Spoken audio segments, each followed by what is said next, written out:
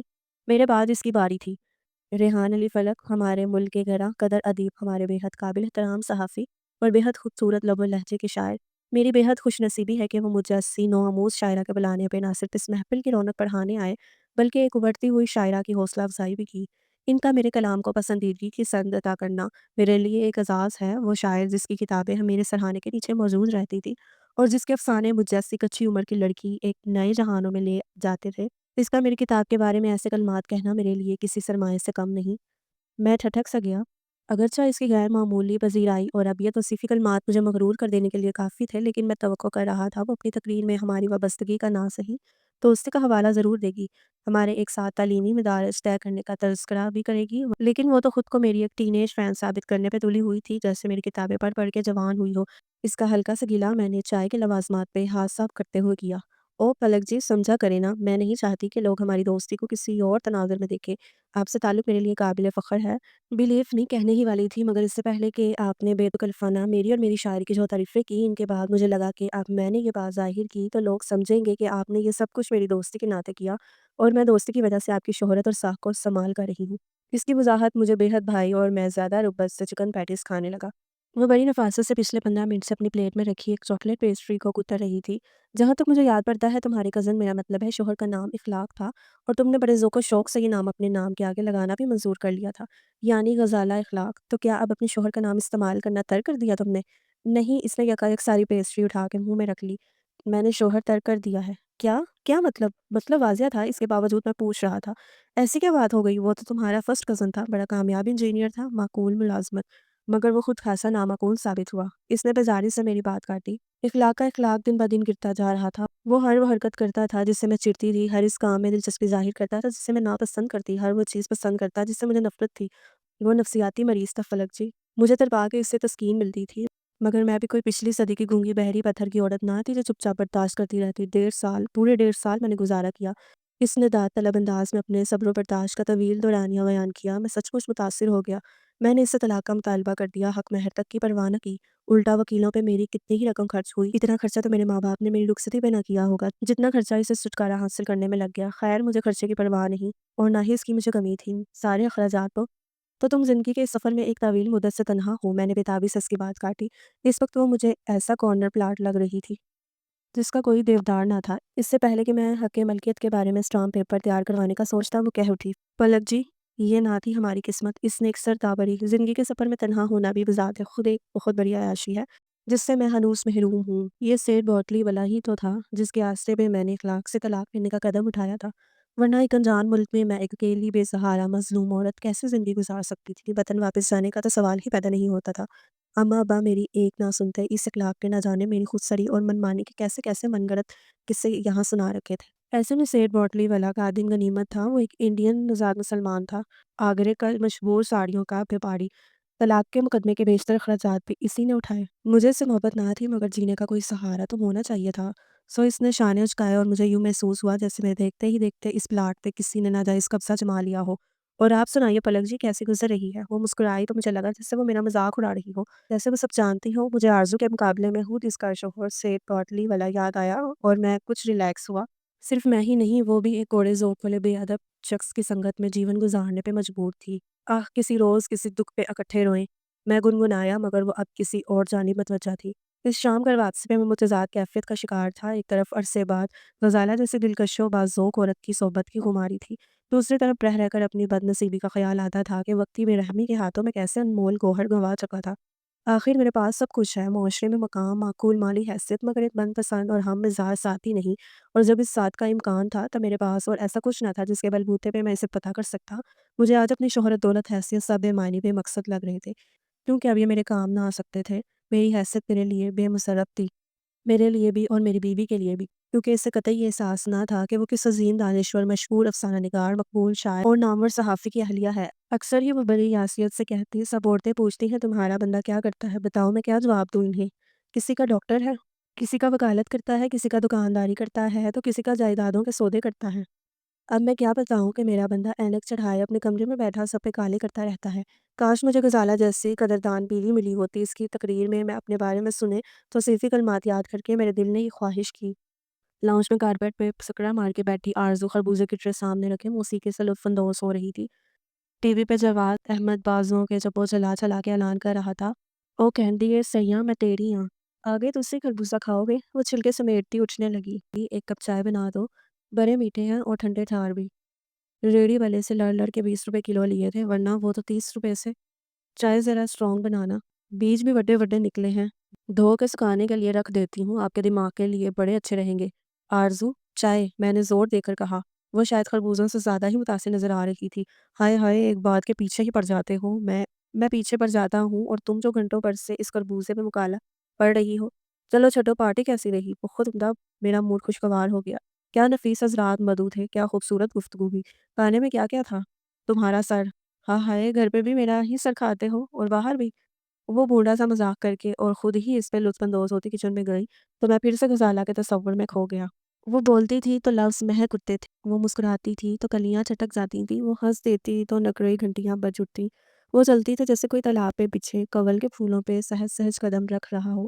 وہ نظر بھی اٹھاتی تو لگتا کچھ کہہ گئی ہے، اور کہہ اٹھتی تو غضب ہو جاتا۔ دلکش مدھر آواز میں وہ خوبصورت الفاظ کا سلیقے سے چناؤ، وہ کمال درجے کی نفیس ہنسی مزاح، وہ شاعرانہ تصورات، وہ خیالات کی وسعت۔ واہ، آج عرصے بعد مجھے کسی سے مل کر سیری کا احساس ہو رہا تھا، اور آج عرصے بعد ہی کسی سے مل کر مجھے تشنگی بھی بے چین کر رہی تھی۔ اس ایک ملاقات نے آئندہ ملاقاتوں کا در کھول دیا۔ وہ اب مستقل پاکستان میں سکون اختیار کرنے کا ارادہ رکھتی تھی۔ اس سے پتہ چلا کہ اس نے ڈیفینس میں گھر بھی لے لیا ہے۔ آپ کبھی آئیے نا ہمارے گھر، میرے شوہر آپ سے مل کر بہت خوش ہوں گے۔ اور میں؟ کیا مطلب؟ نہیں کچھ نہیں، میں سٹپٹا گیا، پھر بات بدل دی۔ میرا مطلب ہے میں تو یہ بھی نہیں کہہ سکتا۔ کیوں؟ کہ آپ مجھے اپنے گھر مدعو نہیں کر سکتے؟ وہ تو کر سکتا ہوں، مگر یہ نہیں کہہ سکتا کہ میری بیوی تم سے مل کر خوش ہوگی، خصوصاً اس صورت میں جب اسے ہمارے ماضی کے تعلق کے بارے میں پتہ چلے گا۔ جانے دیجیے فلک جی، راکھ میں دبی چنگاریوں کو کریدنے سے کیا حاصل؟ یعنی ابھی چنگاریاں باقی ہیں؟ بے شک دبی ہی کیوں نہ ہو، میں نے کوریدا تو وہ ٹال گئی۔ بڑی خوبصورتی سے میری نئی کتاب کے بارے میں گفتگو کرنے لگی۔ میرے کالموں کے انتخاب پہ اس نے سیر حاصل تبصرہ کر کے میرا جی خوش کر دیا۔ یہ وہی کالم تھے جن کو کبھی کبھار سرسری سے پڑھنے کے بعد آرزو سر جھٹک کے کہا کرتی، اس کو کہتے ہیں سام گزر گیا، لکیر پیٹتے رہ گئے۔ بھائی، جو خراب 2-3 دن پہلے ہو گیا ہے، چاہے برا تھا چاہے چنگا، جب اس پر افسوس یا خوشی والا کالم لکھنے کا کیا فائدہ؟ تم نہیں سمجھو گی احمق عورت، اسے تجزیہ کہتے ہیں، معاشرے میں ہونے والی خوبیوں کی نشاندہی۔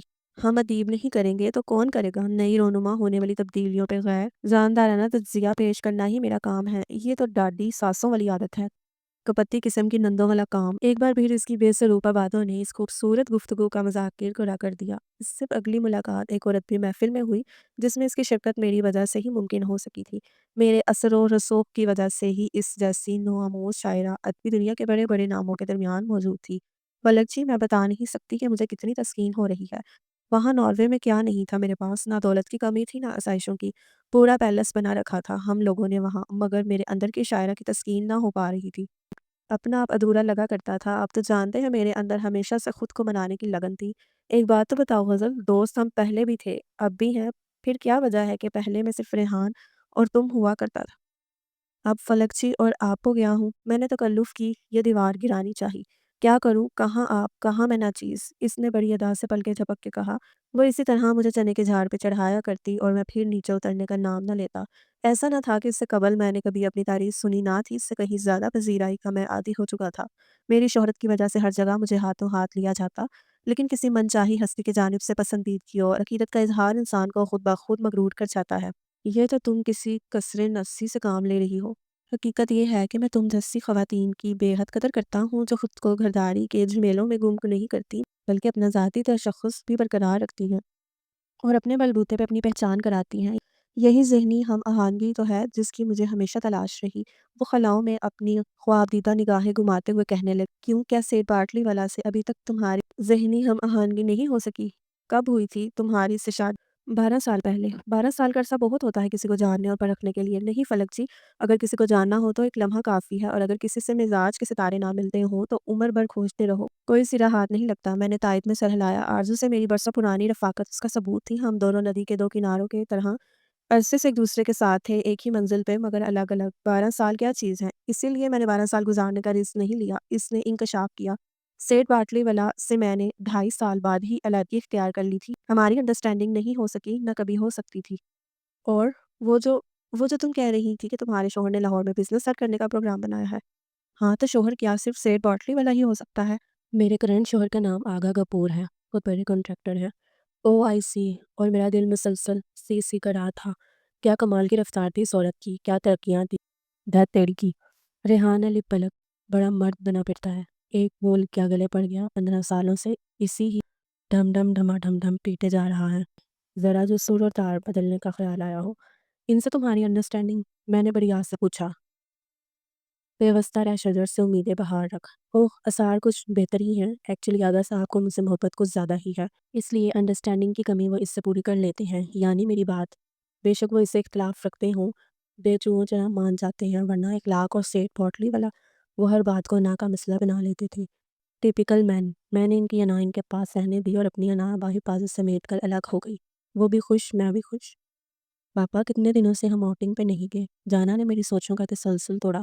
میں نے ایک پیار بڑی نظر اپنی لاڈلی بیٹی کے کھلے کھلے چہرے پہ ڈالی۔ بیٹا جان آپ کے سیمیسٹر ہو رہی ہیں، اس لیے سوچا فری ہو جاؤ پھر پروگرام بناتے ہیں۔ پاپا کیوں نہ ہم مری چلیں؟ میرے بیٹے نے آئیڈیا پیش کیا۔ ہاں یہ ٹھیک ہے، آرزو فوراً متفق ہو گئی۔ پہلے پاجی کے پاس پنڈی چلتے ہیں، ان کی وڈی گڈی میں سارے جی پورے آ جائیں گے۔ کون کون سے جی؟ میں نے الفاظ چبا چبا کر پوچھا۔ آج وہ گہرے جامنی اور زرد پرنٹ کے لون کے سوٹ میں پسینے پسینے مجھے معمول سے زیادہ بری لگ رہی تھی۔ 4 ہمارے جی اور باقی 9 جی پاجی ہونا کے۔ ہم فیملی ٹرپ پہ جا رہی ہیں، اس میں پاجی ہونا کا میرا مطلب ہے ان لوگوں کا کیا کام؟ ان پہ تو ہماری فیملی ہی ہوئے، آپ کے بڑے بھائی ہیں وہ، مری کے پچھوارے رہتے ہیں وہ، ان کے لیے نئی چیز نہ ہوگی، وہ تو جاتے ہی رہتے ہیں۔ میں نے بدنسکی سے کہا۔ بھائیوں سے میری وابستگی ہمیشہ سے واجب سی تھی، اور میرے بڑے بھائی نے جب سے پنڈی میں رہائش اختیار کی تھی، ملنا ملانا کم ہونے کی وجہ سے یہ برائے نام وابستگی بھی نہ رہ پائی تھی۔ پچھلے 2-3 سالوں میں ان کے بیوی بچے لاہور آئے تو ایک آدھ روز ہمارے ہاں بھی رکے۔ ان کی بیوی کی آرزو سے خوب بنتی تھی، مگر وہ کسی کام سے اسلام آباد گیا بھی تو پنڈی جا کر بھائی سے ملنے کا تردد نہ کیا۔ ہاں 6 ماہ پہلے جب انہیں فالج کا اٹیک ہوا تو میں ضرور عیادت کے لیے گیا تھا، لیکن اس کے بعد فون کر کے بھی خیریت دریافت کرنے کی توفیق نہ ہوئی۔ ویسے اس کی خاص ضرورت بھی نہ تھی، سارے خاندان کی رپورٹیں پہنچانے کے لیے میری نسبت بہتر کافی تھی۔ دنیا جہاں کے مرد گھر آنے کے بعد ٹی وی آن کرتے ہیں، B B C C N N اور پرائیویٹ چینلز کے ذریعے حالات حاضرات سے آگاہی حاصل کرتے ہیں، لیکن میں بدنصیب، میری قسمت میں آرزو تھی جسے میں آن نہ بھی کرتا تو وہ مجھے دیکھتے ہی خود بخود آن بلکہ چالو ہو جاتی، اور سارے خاندان دور پڑے کے واقف کاروں، محلے داروں سے لے کر کام والی ماسی تک کے حالات زندگی کے تازہ ترین سانحوں اور تبدیلیوں سے مجھے باخبر کرتی، بس نہ کہتی تھی تو اپنی نہ کہتی تھی، میری نہ سنتی تھی۔ کبھی تو کسی دوسرے کے بارے میں بھی سوچ لیا کریں، اس نے ہاتھ نچایا۔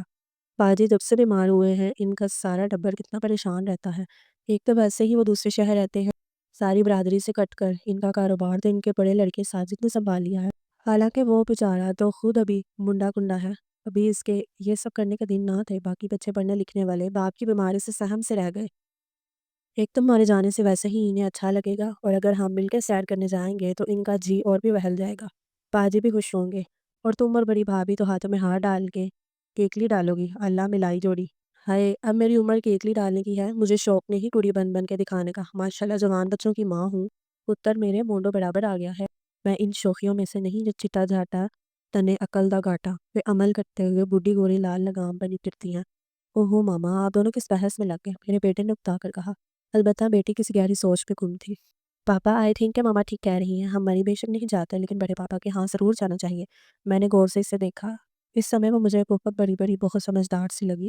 شاید آرزو ٹھیک کہتی ہے، ہمارے بچے بڑے ہو گئے ہیں، میں نے سوچا، اور اس کے ساتھ ہی مجھے اپنی گزشتہ دنوں کی سرگرمیوں پہ قدرے شرمندگی سی محسوس ہوئی، جس کے ذریعے میں غزالہ درخشاں غزل سے تعلقات استوار کرنے کی بھرپور کوشش کر رہا تھا، کبھی ڈنر پہ انوائٹ کر کے، کبھی بکس فیئر پہ چلنے کی دعوت دے کر، تو کبھی کسی کافی ہاؤس میں بلا کر۔ اس سے خوبصورت گفتگو کے درمیان میں نے ہمیشہ خود کو 25 سالہ نوجوان محسوس کیا۔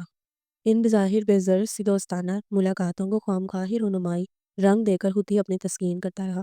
ہماری بیٹی کہتی ہے تو ضرور چلیں گے، ایسا کہتے ہوئے میری اچھٹتی ہوئی نظر آرزو پہ گئی تو مجھے اس کا چہرہ بجھتا ہوا محسوس ہوا، لیکن میں نے اسے وہم سمجھ کے جھٹلا دیا۔ وہ بلا اتنی حساس کب سے ہونے لگی؟ اس کا موڈ اس بات کی تو ہرگز خراب نہیں ہو سکتا کہ میں اسے اہمیت نہ دوں۔ اسے ان باتوں کی پرواہ ہی کب ہے؟ ہاں، چاول اچھے نہیں نکلے، دم دینے کے باوجود نرم پڑ گئے، خربوزہ پھیکا نکلا، کالا زیرہ مزید مہنگا ہو گیا۔ آپا زغرا نے پوتی کا رشتہ طے کرتے ہوئے اس سے مشورہ نہیں کیا؟ نئے ہمسائے بڑے رکھے ہیں وغیرہ وغیرہ، ان مسائل پہ بھی بخوشی حلقان ہو سکتی ہے۔ اجی سنتے ہو؟ گاڑی کا دروازہ کھولتے ہوئے میں نے اس کی آواز سنی۔ وہ سر پہ مہندی کا لیپ کیے چپل گھسیٹتی میرے پیچھے ہی نکل آئی تھی۔ آپ سے کچھ منگانا تھا۔ وہ دوپٹے کا پہلو کھول کے کچھ نکالنے لگی۔ تم چیز بتاؤ، پیسے رہنے دو۔ پہلے کبھی تم سے پیسے مانگ کر چیزیں لاتا ہوں؟ پیسے نہیں جی، یہ لیرے ہیں، ان کے رنگ کے دھاگے لا دیں۔ اس نے چند دجیاں سی پلو سے کھول کے میرے آگے لہرائی، میرا خون کھول کے رہ گیا۔ پکے رنگ کی ہوں، اصلی پڑی کی نلکی لانا۔ اصلی پڑی یا نکلی پڑی، میں یہ خرافات نہیں لا سکتا۔ سبزی گوشت کے بعد اب تم مجھے سوئیاں داغے خریدنے کی طرف لگانا چاہتی ہو۔ عارضی بیگم، تمہارا دماغ خراب ہو چکا ہے۔ میں ریحان علی فلک یہ سب خریدوں گا، یہ درزیوں والا سامان۔ اب ہر بار مجھے اپنا نام کیوں بتاتے ہو؟ اس نے دوبارہ پلو میں بڑی سی گرہ باندھ لی۔ نہیں تے نہ صحیح، میرے کوئی پیر نہیں ٹوٹے ہوئے، نکر کی دکان سے آپ جا کر لا سکتی ہوں۔ یہ تو مہندی تھپی ہوئی ہے، اس لیے آپ سے کہہ دیا۔ کوئی بات نہیں، میں چادر کی بکل مار کے لے آؤں گی۔ ہاں، جانا ضرور ہے، اپنا ضروری کام نہیں؟ یہ دھاگے وغیرہ لانا خبردار جو اس بیکار حلیے میں باہر نکلی۔ میں نے ناپسندیدگی سے اس کے بالوں کو دیکھا، جن پہ تازہ گولی گاڑی گاڑی بدرنگ اور بدبودار مہندی کہیں کہیں سے ٹپک کے کانوں اور ماتھوں تک آ رہی تھی، اور بال ایک بدزہ جوڑے میں لپیٹے تھے۔ کل کا دلہا چہرہ تھکن کی کہانی کہہ رہا تھا۔ کھینچ کر بنائے بالوں کی وجہ سے اس کی چندی چندی آنکھیں بالکل منگولیا نسل کی جنگ جو شہزادیوں جیسی لگ رہی تھی۔ جامن چوس چوس کر کھانے کی وجہ سے ہونٹوں پہ ان کا رنگ چڑھا ہوا تھا۔ کل والے جامنی اور زرسوٹ کی شلوار تو وہی تھی، البتہ قمیص پہ کل رائتا گر جانے کی وجہ سے تبدیل کرنے کی زحمت کر لی گئی تھی، اور سبز رنگ کی اس ڈھیلی قمیص کے اوپر اس نے پرانا سا ایک گھسا ہوا تولیہ شانوں پہ ڈال رکھا تھا تاکہ مہندی قمیص پہ گر کے نشان نہ چھوڑ جائے۔ توبہ! اس نے ماتھے پہ ہاتھ مارا۔ اچھا ٹھہرے، یہ تو لیتے جائیں۔ اب یہ کیا بلا ہے؟ میں نے پلاسٹک کے اس ایئر ٹائٹ جار کو دیکھا۔ یہ فالسے کا اچار ہے۔ وڈی آپا کی نکی نو خیر سے دوجے جی کو ہے، کہہ رہی تھی مامی جی آپ کے ہاتھ کا اچار کھانے کو دل کر رہا ہے، خاص اس لیے بنایا ہے، ضرور دے کر آنا۔ اس نے میری بڑی بہن کا نام لیا۔ ایک تو تمہارا یہ سوشل ورک، نہ چاہتے ہوئے بھی میں نے وہ جار تھام لیا۔ ویسے بھی آج میں پہلی بار غزالہ کے گھر جا رہا تھا، اور اس کے گھر یعنی ڈیفینس جاتے ہوئے راستے میں پردوس مارکیٹ تو آتی ہی تھی جہاں آپا رہتی تھی۔ البتہ یہ کہنا مشکل تھا کہ آپا میری جان بخشنے میں کتنی دیر لگاتی ہیں۔ میں ان کے ہاتھ کم ہی آیا کرتا، اور جب آ جاتا تو پھر اتنی جلدی وہ مجھے اپنے شکنجے سے نکلنے نہیں دیتی تھی۔ بعد میں جاؤں گا تو غزالہ کے ساتھ گزارے حسین لمحات کا سرور وہ بھگ سے اڑا کے رکھ دیں گی۔ بہتر ہے پہلے ہی اپنا خون جلا لوں، بعد میں فاقہ تو ہونا ہی ہے۔ یہ سوچ کر میں وہاں سے جانے سے پہلے ہی آپا کے یہاں پہنچ گیا۔ حسب توقع انہوں نے میرے لطف لینے میں دیر نہ لگائی۔ آؤ آؤ بھائی، اے تابندہ، ذرا گھی تو لانا اصلی والا، میں اپنے پردیسی بھائی کے قدم رکھنے سے پہلے دہلیز میں ڈالوں۔ خیر سے آج چاند دن چڑھے کہاں سے نکل آیا؟ ابھی میں شرمندہ ہونے کی ایکٹنگ کرنے ہی والا تھا کہ وہ بول پن کی ایکٹنگ کے تمام ریکارڈ توڑنے لگی۔ ہائے ہائے، کسی نے تمہیں میرے مرنے کی جھوٹی اطلاع تو نہیں دے دی جو تم بھاگے چلے آئے؟ جاؤ بھائی، اپنے کام دھندے پہ جاؤ، میں تو بلی چنگی زندہ سلامت بیٹھی ہوں، خواہ مخواہ تمہیں چکر پڑا۔ کمال کرتی ہیں آپا، آپ کی شرمندگی واقعی میرے اندر اگت کر آئی۔ یہ اچار آرزو نے بھیجا تھا۔ میں نے جاڑ آگے کیا، آپا کے خفا خفا سے چہرے پہ یکدم ٹھنڈی میٹھی مسکراہٹ سکون سے پھیل گئی۔ میں سوچنے لگا یہ اچار سے ان کا دلی لگاؤ ہے یا آرزو کے نام کا اجاز جواب انہوں نے خود دے دیا۔ دیتی رہے ہماری بجائے، ان کی آواز گلو گیر ہوئی۔ یہ کام تو آرزو ہی کر سکتی تھی، یہ اس کی ہی محبت ہے، کتنا خیال ہے اسے اس بہن کے جذبات کا۔ اب ایسا بھی کوئی کارنامہ انجام نہیں دیا اس نے، خود جی بھر کے چٹوری ہے، سارا سال ہی چٹنیاں اچار مربے مرتبان بھر بھر کے ڈالتی ہے۔ یہ پاؤ بھر کا آپ کے لیے بیچ کے ایسا کیا تیر مار ڈالا اس نے؟ بات اچار کی نہیں ہے ریحان، ارے جلے، یہ اچار تو نرا بہانہ ہے۔ پرسوں ہی فون پہ اسے بات ہوئی، تیرے لیے بڑی اداس تھی میں اور آرزو، وہ تو دلوں میں اترنے کا پن جانتی ہے۔ اچھا ہاں، میں نے حیرت سے ان انکشاف پہ نعرہ بلند کیا۔ اور کیا؟ دیکھ، اس اچار کے بہانے تجھے یہاں بھیج دیا، میرے دل میں ٹھنڈ پڑ گئی۔ تجھے کیا پتا، ماں جائے کا سایہ بھی نظر آئے تو بہنوں کو کتنا سکھ ملتا ہے۔ ایک ساتھ سمندر پار بیٹھا ہے، دوجا پنڈی جا بسا۔ لیکن سچ کہتی ہوں وہ اتنے دور نہیں لگتے جتنا تو لگتا ہے، ایک شہر میں رہ کر بھی تو نے خود کو کتنا الگ کر لیا ہے۔ بس آپا، مصروفیت رہنے دے۔ وہ جو دوسرے ملک سے مہینے بعد فون کرتا ہے، 5-7 منٹ کی کال میں اتنا دل ٹھنڈا کر دیتا ہے، اور تو جا رے ریحان، تجھے تو نہ رشتے نبھانے آئے نہ محبت جتانی آئی۔ وہ دوپٹے کے پلو سے آنکھیں پوچھنے لگی۔ ان کی بہو تابندہ میرے لیے شربت لے آئی۔ میرا قطعی موڈ نہ تھا کچھ دیر اور بیٹھ کے یہ شربت پینے کا، بلکہ میرا ارادہ تو کھڑے کھڑے سلام کر کے اچار تھما کے واپس جانے کا تھا، لیکن اس جذباتی اور ڈرامائی صورتحال سے اس طرح غائب ہو جانے کا مطلب تھا اس ڈرامے کی دورانیہ کو مزید طویل کرنا پتہ نہیں تیری کون سی نیکی اللہ کو پسند آ گئی، یا اللہ بخشے اماں جی ابا جی کی دعائیں کام آئی جو تیرے نصیب میں عارضی جیسی کر جوڑنے والی عورت آئی۔ یہ اس کے کرم ہے جو تو خاندان سے جڑا بیٹھا ہے، ورنہ تیرے کرتوت ایسے نہیں تھے جو کوئی تیرے ساتھ تعلقات برقرار رکھ پاتا۔ اوروں کے بھی کام دھندے ہوتے ہیں، لیکن ایک آواز پہ سارے بہن بھائی اکٹھے ہو جاتے ہیں، ایک دوسرے کا دکھ سکھ بانٹتے ہیں، اور تو نہ کسی کی خوشی میں شریک نہ غمی میں شریک۔ تیری کسر بھی آرزو پوری کر دیتی ہے۔ کہیں کوئی بیمار ہو وہ سب سے پہلے پہنچے گی، کسی کا بچہ پاس ہو سب سے پہلے مٹھائی لے کر وہ آئے گی، کسی کے گھر شادی ہو آدھے کام وہ سنبھالے گی۔ تیری تو دنیا بنا دی اس نے۔ ہمیشہ کی طرح آج بھی میں ان کی زبانی آرزو نامہ سن کر اوب گیا۔ سر جھٹکتے ہوئے میں اٹھ کھڑا ہوا۔ اچھا آپا، میرا خیال ہے میرے آنے سے آپ کو مایوسی ہوئی ہے۔ عارضی کو ہی آنا چاہیے تھا، شاید آپ بھی خوش ہوتی۔ چلتا ہوں۔ وہ تعصب بھری نظروں سے مجھے دیکھتی رہی۔ ان کی بہو فوراً کچن سے نکلی۔ ماموں جانے چائے پی کے جائیے گا، پھر کبھی صحیح۔ میں ٹالتا ہوا راہداری کے جانب مڑ گیا۔ پیچھے سے تابندہ کا حیران سا تبصرہ سنائی دیا۔ ممانی کتنی محبت کرنے والی، کتنی پرخلوص سی ہیں، ماموں جیسے روکھے پیکھے اور خوش مزاج انسان سے کیسے گزارا ہو جاتا ہے ان کا۔ اس سوال پہ میں تڑپ ہی تو گیا۔ سخت ناانصافی تھی یہ، بجائے اس کے کہ مجھ سے ہمدردی جتائی جاتی کہ میں اس کے ساتھ گزارا کر رہا ہوں، الٹا ممانی صاحبہ پہ ہمدردی کی بالٹیاں بھر بھر اڈیلی جا رہی تھی۔ لاشعوری طور پر میں آپا کا جواب سننے کے لیے رک گیا۔ بس تابندہ مقدروں کے کھیل رب سونا جانے کس کام میں اس کی کیا مصلحت ہے۔ میں ابھی اپنے ویر کے اچھے نصیبوں کا شکر ادا کر رہی تھی۔ شاید اس جوڑی ملانے کے پیچھے اللہ کی یہی مرضی ہو کہ اس ناشکرے انسان کی زندگی آرزو جیسی عورت کی وجہ سے سنور جائے۔ لیکن آرزو اس بھری عورت کو کیا ملا؟ ہم سب لوگوں کی محبت، امی جان اور کیا کیا کوئی نند بھاوچ کے لیے ایسے جذبات رکھ سکتی ہے جیسے آپ کے ہیں؟ اگر ممانی جان کو اتنی محبت ملی ہے تو یہ بھی ایک طرح سے ان کے خلوص اور بے لوث محبت کا صلہ۔ اس سے زیادہ سننے کی مجھ میں تاب نہ تھی۔ میں فوراً باہر نکل گیا۔ ڈیفنس کے وائب بلاک کا سب سے عالیشان بنگلہ غزالہ کا تھا۔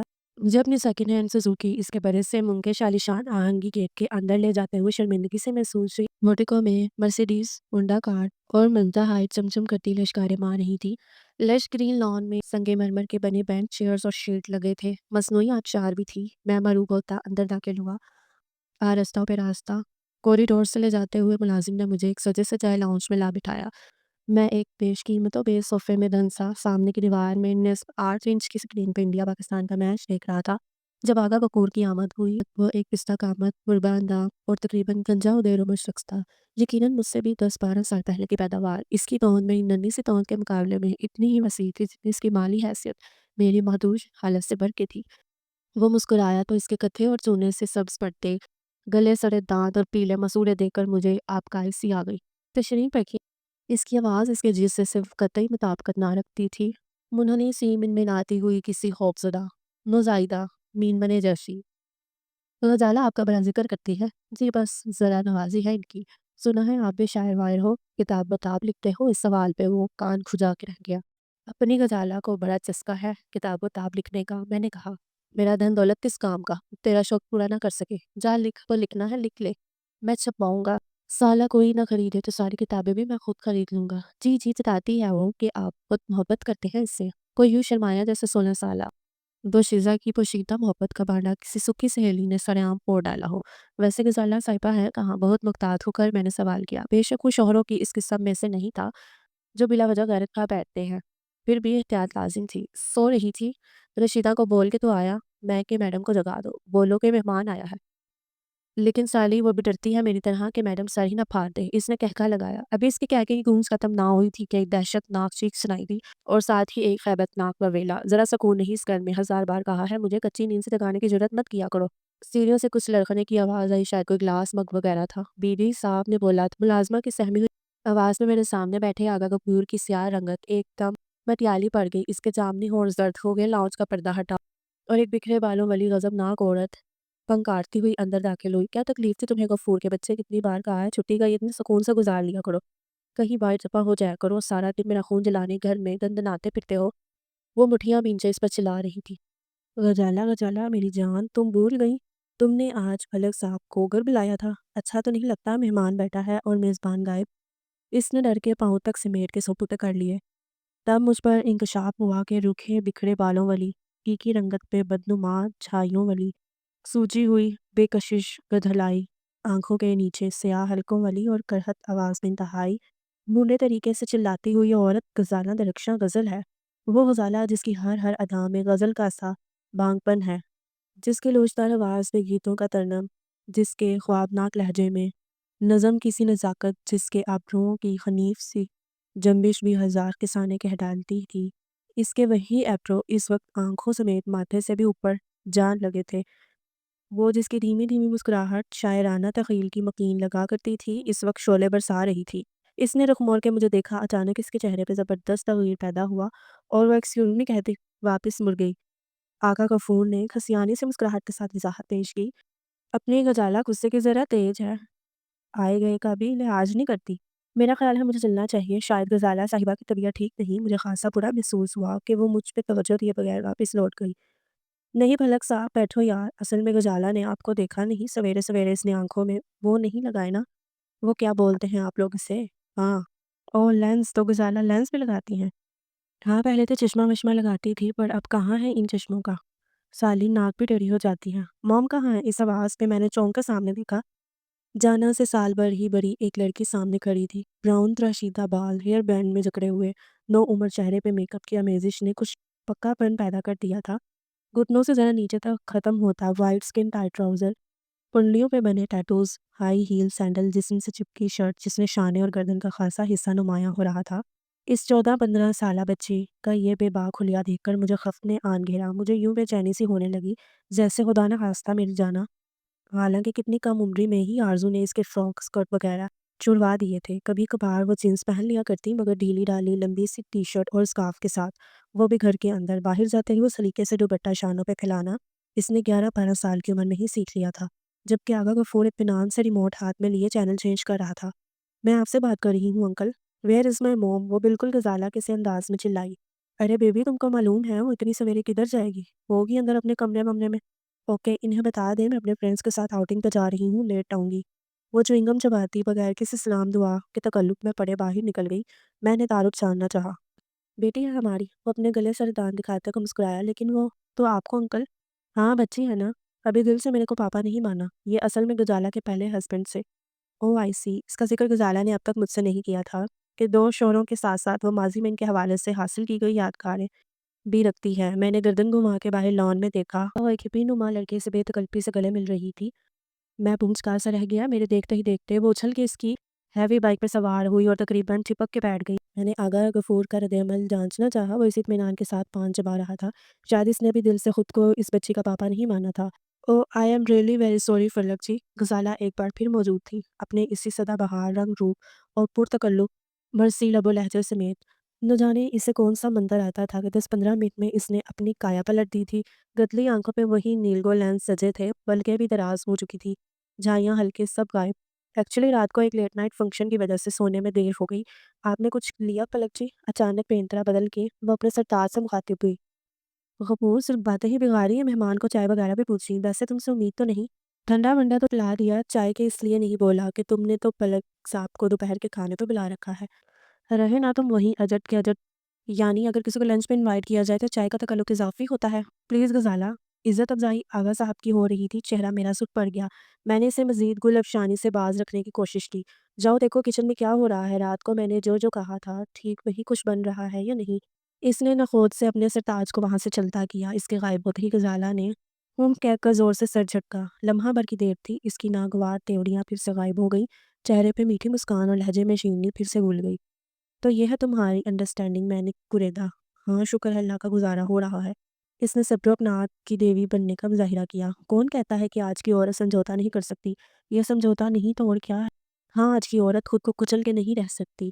اخلاق کے ساتھ رہنا خود کو پل پل مارنے کے مترادف تھا۔ کوئی ایک بات ایسی نہیں تھی جس پہ وہ مجھ سے متفق ہوتا۔ کمرے کی کلر سکرین، باتھ روم میں رکھا شیمپو، ناشتے میں کھائے جانے والے جیم کا برانڈ، ہر معاملے میں اپنی پسند ناپسند تھوپنا اس پہ فرض تھا۔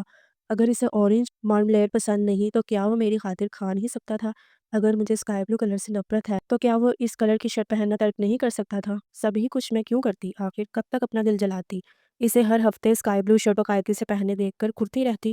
فرائی انڈا سے سخت چڑ ہے مجھے، اور وہ میرے سامنے بیٹھ کر میری فیلنگز کی رتی برابر پرواہ کیے بغیر دو فرائی انڈے کھا جاتا تھا۔ سوچو کتنا مشکل تھا میرے لیے اس کے ساتھ رہنا۔ اور وہ سیٹ بورڈلی والا اس کا اپنا نفسیاتی مسئلہ تھا، اسے بیوی چاہیے تھی۔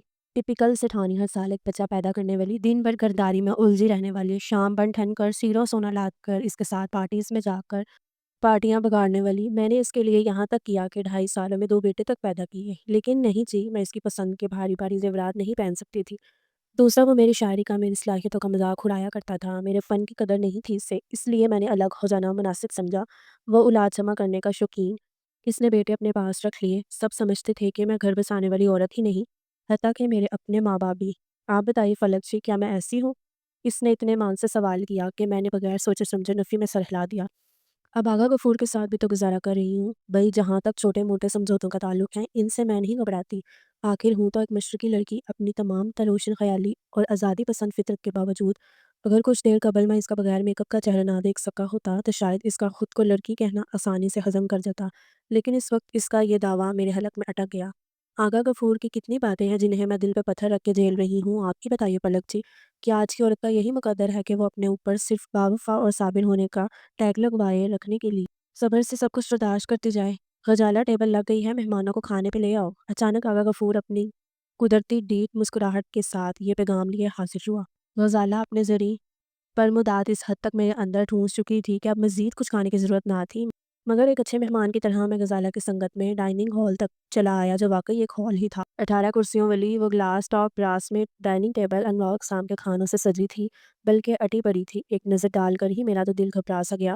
3 چائنیز، 2 اٹیلین اور کم از کم 6 روایتی پرتکلف دیسی ڈشز کے علاوہ بازار سے منگوائے آئٹم بھی صاف پہچانے جا رہے تھے، مثلاً مٹن ٹکا، چکن کباب اور پیزا۔ اپنی ڈشز سنبھالتے ہوئے میں نے ایک اور عجیب منظر دیکھا۔ آغا غفور اپنی پلیٹ ہاتھ میں تھامے غزالہ کے روبرو مودبانہ کھڑا تھا، جو کلف سے نیپکن کھول کر اپنے آگے پھیلا رہی تھی۔ ایک شان بے نیازی کے ساتھ جب اس نے اپنے شوہر کی پیش کردہ پلیٹ تھامی تو مجھے میاں بیوی کی اس محبت پہ رشک سا ہوا۔ واقعی کیا آئیڈیل شوہر تھا، کم از کم ایک بیوی کی نظر میں، جو فٹ بھر کے پلیٹ پیش کر رہا تھا۔ لاؤ بھائی، پہلے تمہارا کھانا ڈال دوں۔ غزالہ کے کہنے پہ مجھے مزید رشک محسوس ہوا، یعنی اس میں بھی مشرقی بیویوں والی ادائیں پائی جاتی ہیں، خود کچھ کھانے سے پہلے شوہر کی پلیٹ بھرنا۔ میں دلچسپی سے یہ منظر دیکھنے لگا۔ غزالہ نے پلیٹ کے کونے میں فریش سلاد، کچھ رائتا رکھا، چمچی بھر پاستا ڈالا، مٹن ٹکے میں سے ایک لاگر سی چامپ منتخب کیا اور باقی ماندہ بچے حصے میں ماش کی دال سے بھر دیا۔ غزالہ، تھوڑے سے چاول بھی۔ وہ گھگھیایا۔ تون دیکھی ہے اپنی، وہ پھنکاری، وزن تو ایسے بڑھتا جا رہا ہے جیسے عدنان سمیع سے شرط لگا رکھی ہو۔ نہ چاول، نہ کباب، نہ سویٹ ڈش۔ وہ چپ چاپ اپنی پلیٹ لیے ڈائننگ ہال سے نکل گیا۔ یہ آغا صاحب کہاں چلے گئے؟ کیا وہ ہمارے ساتھ کھانا نہیں کھائیں گے؟ آغا صاحب کو نہ صرف شوگر ہے بلکہ کولیسٹرول لیول بھی لاسٹ لمٹ کراس کر رہا ہے۔ یہاں بیٹھے تو ندیدی نظروں سے ہر چیز کو تکتے رہیں گے۔ وہ استضاحیہ ہنسی۔ نہ آپ کو کچھ ہضم ہوگا نہ مجھے۔ ویسے بھی فلک جی، میں ٹھہری نفاست پسند شاعرہ، آپ تصور نہیں کر سکتے اسے اپنے سامنے کھانا کھاتے دیکھ کر میری نفیس طباع پہ کیا ستم ٹوٹتے ہیں۔ اس کی چپ چپ کر کے چبانے کی آواز، او نو ہاریبل، اس نے کراہیت سے منہ بنایا تو میں تھرا اٹھا۔ اچانک مجھے کئی سال پہلے کا واقعہ یاد آیا۔ حالات ذرا بہتر ہوتے ہی میں نے تب آرزو کو ایک کل وقتی ادھیڑ عمر ملازمہ رکھ کے دی تھی، جب دونوں اوپر تلے کے بچے چھوٹے تھے۔ ماسی شنوں کو جب پہلے دن عارضی نے آواز دے کر کھانے پر بلایا تو میں نے خاص نوٹس نہ لیا، لیکن جب وہ میرے سامنے ہی فرش پہ پسکڑا مار کے بیٹھی، ہاتھ میں روٹی رکھ کے، روٹی پہ سالن ڈال کے، شروع شروع اور چڑ چڑ کی آوازوں کے ساتھ کھانا کھانے لگی تو مجھے سخت ناگواری محسوس ہوئی۔ کھانے کے بعد میں نے سخت الفاظ میں عارضی کو تنبیہ کی، آئندہ سے ماسی کو کچن میں کھانا دے دیا کرو، سارا دن تو گرمی میں کام کرتی ہے، روٹی بھی گرمی میں بیٹھ کے کھائے گی تو کیا سواد آئے گا بیچاری کو، ادھر پنکھے کے نیچے بیٹھ کے کھاتی ہے، آپ کا کیا لیتی ہے؟ گھر میں اور بھی پنکھے لگے ہیں، کہیں بھی بٹھا دو، مگر یہاں نہیں۔ بچے کیا سیکھیں گے؟ کل کو وہ بھی اسی طرح بد تہذیبی سے کھائیں گے۔ خواہ مخواہ میں وہ آپ کے بچے ہیں، جو آپ سکھاؤ گے وہی سیکھیں گے۔ ماسی بیچاری کا کیا قصور، ہر بندہ اپنے ماحول سے سیکھتا ہے، اور وہ تو سیکھنے کی عمر سے بہت آگے نکل آئی ہے۔ نا ریحان صاحب، بڑے بول نہ بولو، اللہ کو تکبر پسند نہیں۔ پتہ نہیں میں ماسی کو یہ بات بولوں تو اس کا دل کتنا دکھے۔ ہاں جی، میرے چھوٹے چھوٹے بچے، میرا ہنستا بستا گھر، میں کس لیے کسی غریب کا دل دکھا کر ہائے لوں؟ اللہ معاف کرے جی، مجھے بھی اور آپ کو بھی۔ اور اس وقت میرے سامنے بیٹھی وہ عورت جس کا موازنہ کبھی اپنی بیوی جیسی ایوریج عورت سے کرنے کا سوچ بھی نہیں سکتا تھا، جسم ملازم کے ساتھ نہیں بلکہ اپنے شریک حیات کے ساتھ ایسے سلوک کر رہی تھی جو کسی بھی طرح انسانی نہیں کہلایا جا سکتا تھا۔ میرا جی کھانے سے چاٹ ہو گیا۔ آپ تو کچھ لے ہی نہیں رہے فلک جی، پلیز کچھ اور لیجیے نا۔ ایسا کرتے ہیں، چائے ہم اسٹڈی میں منگوا لیتے ہیں، ساتھ میں بھرپور ادبی گفتگو ہو جائے تو کیا ہی کہنے۔ آپ جیسے انسان کی صحبت روز روز تو میرے سے نہیں آتی، لیکن اب مجھے اس کی مزید صحبت کی خواہش رہی تھی، نہ ہی اس کی ذہانت سے بھرپور خوبصورت گفتگو سے لطف اندوز ہونے کی۔ میں جلدی ہی معذرت کر کے وہاں سے اٹھ گیا۔ آگے خیر سے، وہ آج بھی خربوزوں سے دل بہلا رہی تھی۔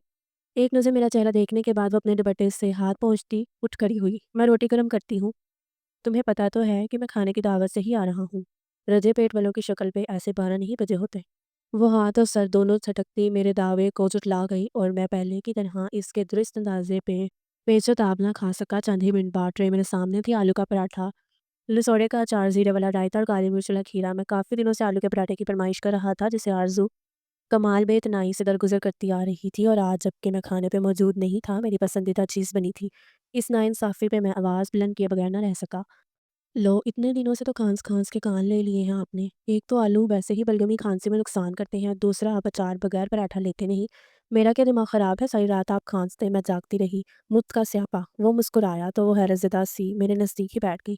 میں نے کہا، اجے سنتے ہو؟ سن رہا ہوں، میں نے خستہ لذیذ پراٹھے کے لقمے سے لطف اندوز ہوتے ہوئے کہا۔ بڑے اچھے موڈ پہ لگ رہے ہو جی، لگتا ہے وہاں خوب مزہ آیا۔ بڑے بڑے لوگ ہوں گے، بڑی بڑی باتیں ہوں گی ان کی۔ ہاں، لوگ تو بڑے تھے مگر باتیں۔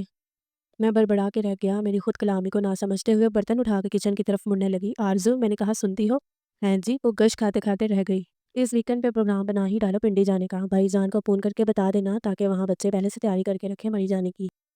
ہائے سچی، کتنا سواد آئے گا، کتنا شوگر لگے گا، ہائے میں مر جاؤں۔ پہلے جانا کو تو یہ خبر سناؤں، اس کے چہرے پہ اس معمولی سی خبر سے یک پہ کتنی خوشیاں اور رنگ بکھر گئے کہ زندگی میں پہلی بار مجھے محسوس ہوا خوشی کے سچے اور بے ساختہ رنگ کے آگے ساری شاعرانہ نزاکتیں، سب تو ہی لاتی لطافتیں ہیچ ہیں، سیراب ہیں۔